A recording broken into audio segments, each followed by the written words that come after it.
And speaking of Trump, people have tried to connect Trump to Epstein. Trump was the one who kicked Epstein out of Mar-a-Lago, despite his threats and things of that nature. Trump was the one outing Epstein's connections to the royal family and others all the way back in 2015. It was Attorney General Bill Barr who has questionable connections to Epstein, including his father being the guy at the school responsible in part for Epstein's first hiring in ways that made no sense. That was the Justice Department cover-up artist relating to Epstein's death. Eternal truth number one, Epstein didn't kill himself. But Trump himself is facing a kind of scrutiny Epstein almost never faced.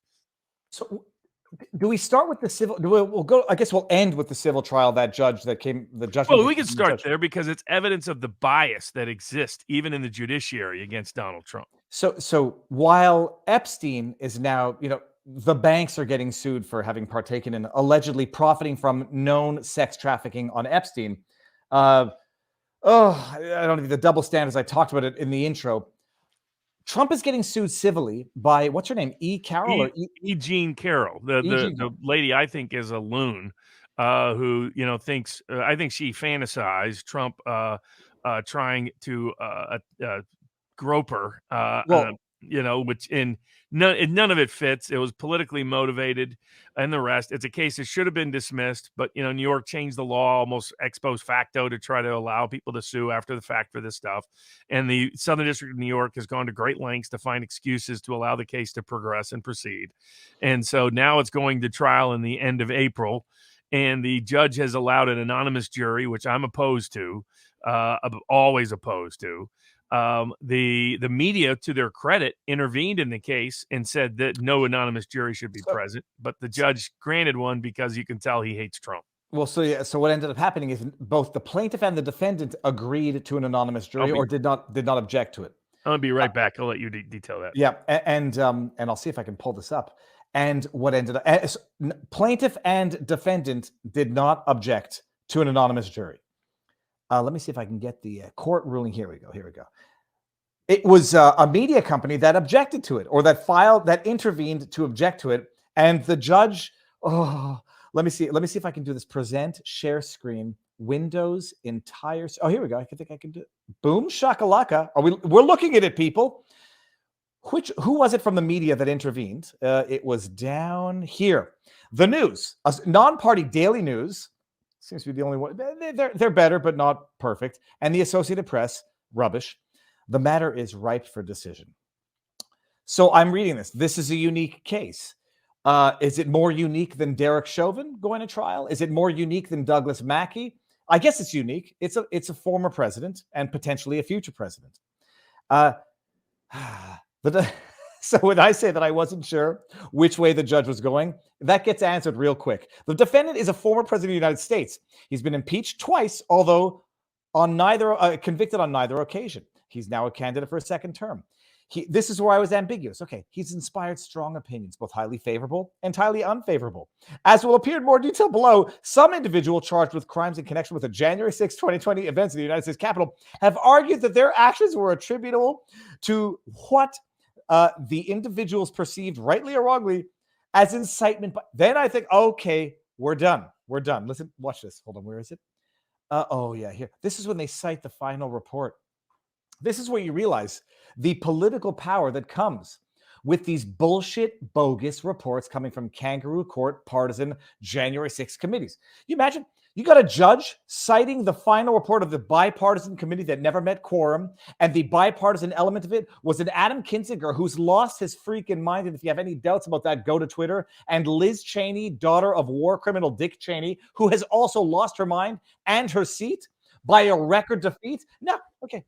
But a judge is quoting it. Let me make sure I see it. Yeah, it's a crock. I mean, this judge is known for being a political judge, but it shows that the real reason they want an anonymous jury is simple. They don't want people to out the bias of the jury. Well, he even cites Trump. Hey, Trump was critical of the grand jury person in the Atlanta case, who, by the way, outed herself, and the grand jury foreperson in the Roger Stone case. And what was significant? Those are corrupt people who never should have been in that position. So what the federal judge in the Southern District of New York is really admitting is he wants to make sure that if there's a corrupt member of the jury, that this federal judge will cover up that corruption. That's what jury anonymity does. Robert. Okay, look, I'm naive. I will cling to optimism like a drowning puppy. Part of me says, okay, well, now they can acquit Trump without feeling the reprisal of the only politically motivated mob that we typically see out there. And also, part of me says, look, I would not have objected to some anonymity in the Derek Chauvin trial because the mob was there. The politically motivated mob was there. They didn't get it, but I think could have been inclined or sympathetic to allowing it there. Douglas Mackey, the meme guy, whose expert witness had to withdraw because some journalists were writing some reports on him with private emails, contacting his employer. Anonymity there. I said, okay, I would have allowed it or been sympathetic to it in all three cases, but I understand the argument into none of the three cases. You're going to do this. You're going to be a witness. You have an obligation to do it. You don't get the benefit of anonymity. It's just the one-way street that we're seeing. In Chauvin, expert witnesses, wake up with pig heads at their former addresses. In Douglas Mackey, no anonymity. Expert witnesses get doxxed or threatened with worse. But now Trump, the jurors get to be anonymous, which we didn't see in Roger Stone, or when they were revealed in Roger Stone, we saw. But part of me wants to believe that they're going to be more inclined to be able to freely acquit Trump. But they know they're going to get doxxed later on. Is that not wrong?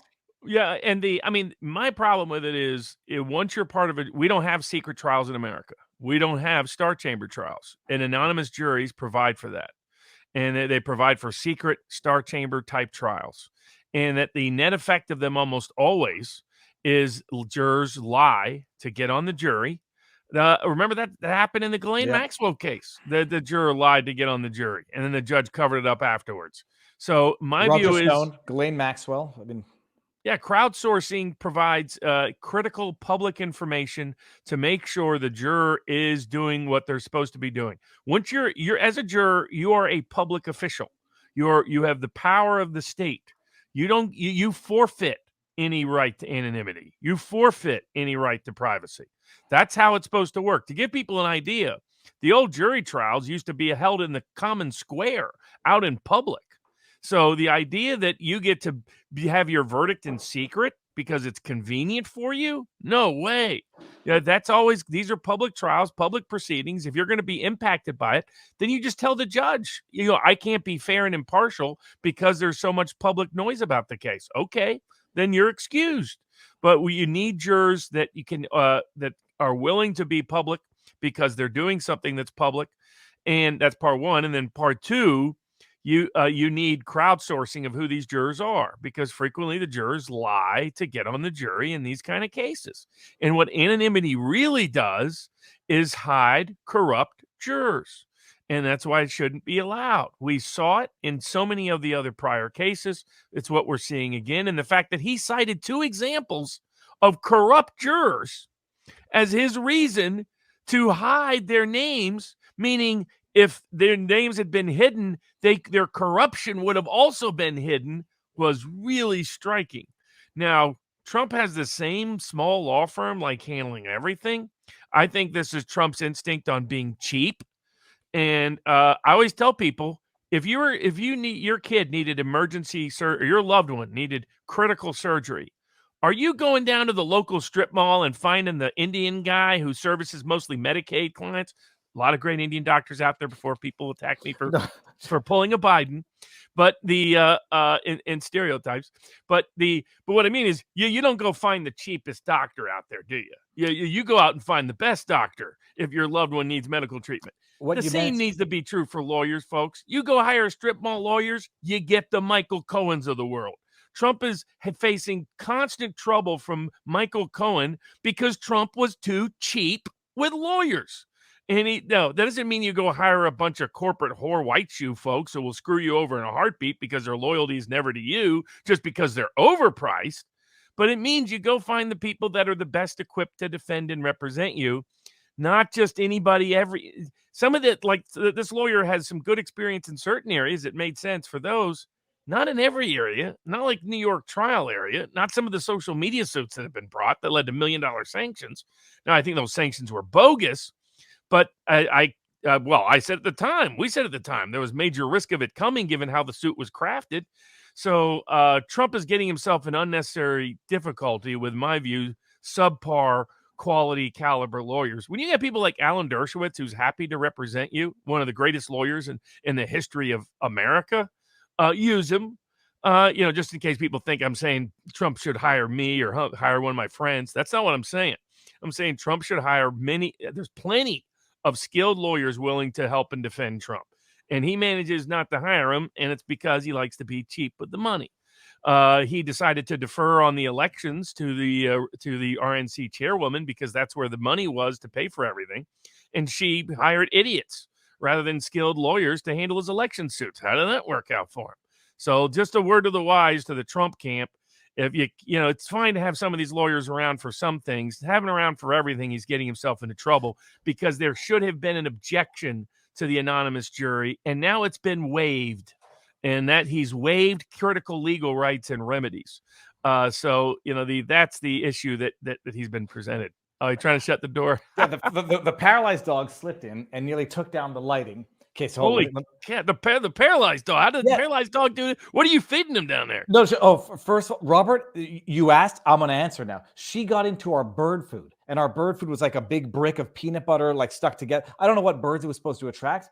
This is the dog that every time you left could sneak into the closet and steal the candy out of the jacket.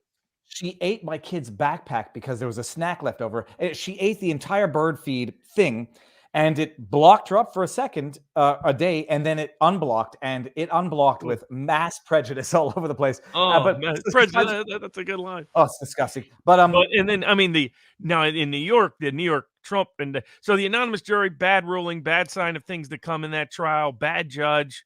But Trump has waived any objection because his own lawyers didn't object. Is it possible that Trump is under the same impression that I'm at? Like maybe an anonymous jury would be more inclined to acquit him if they don't think the mob is going to come after them? If so, that's a bad judgment. I can tell you it's a bad judgment right now. Anybody that, first of all, it's New York, and so that's going to mean about 80 to 85%. I think Manhattan, that's more like 90% of the jurors are going to be against him. Right. So what you have to worry about is biased jurors sneaking on the jury without the world knowing about it. Robert, is it possible that it's a little bit of Trump narcissism where he says, I don't think Trump has put any thought to it, and this lawyer's not known as being a trial lawyer. Okay. That's the problem. This is not someone who's really familiar with. Don't waive anything. When the judge says, "Hey, I think I want to do an anonymous jury," okay, that means he's going to do it anyway. So preserve your objection rights. So if you think it's even beneficial to you, don't let the judge know that. File your objection and preserve your objection rights. So now you got an additional appeal grounds, a compelling constitutional appeal grounds. You don't waive that. You got a biased jury pool and you got a biased judge. Even though it's a bogus case, those other two things are heavy things to overcome. Unless he's thinking people secretly love me, so they'll be more inclined to secretly love me if they don't. I bet there wasn't even a conversation with him about this issue. That's because interesting. That's the way lawyers that are less familiar with this area tend to operate. Okay. And knowing Trump, that is a high risk of that. So you have to force the issues into Trump's world on these kind of things. And obviously he's more focused on the New York criminal case than he is on this civil case that he sees as nonsense and gibberish.